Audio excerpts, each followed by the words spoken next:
Welcome to Ask and Learn.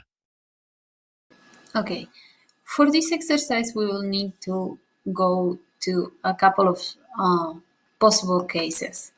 So first, consider that we are trying to make strings from 5 characters. Then we can consider that we are only using S and E to form this string. So if we are taking 3S and 2 E's, that is 5 factorial over 2 factorial, 3 factorial.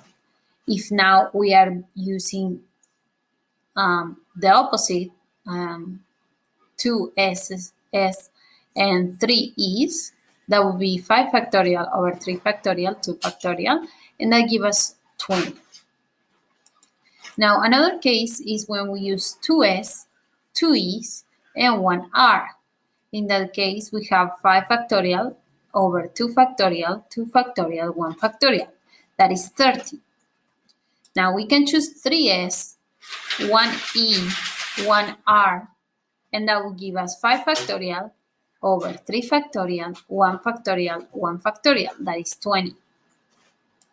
Another case would be to consider 3 E's, 1S, and 1R. That's 5 factorial over 3 factorial, 1 factorial, 1 factorial, and that's 20. And that will be it for 5 characters.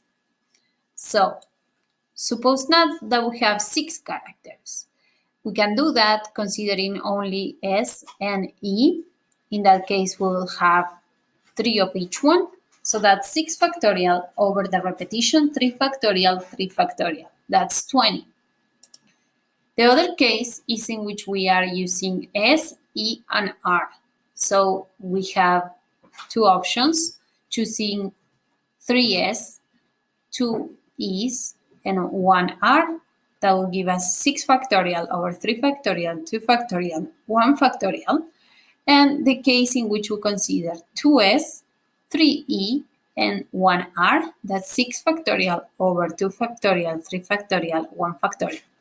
The addition of these factorials give us 120.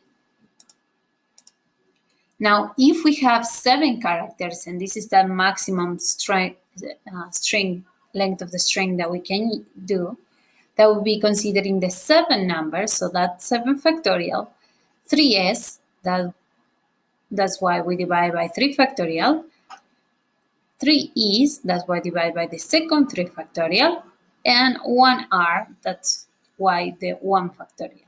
And this gives us 140. So if we want all the strings that we can make with these characteristics, we should add all these numbers, and that gives us 370.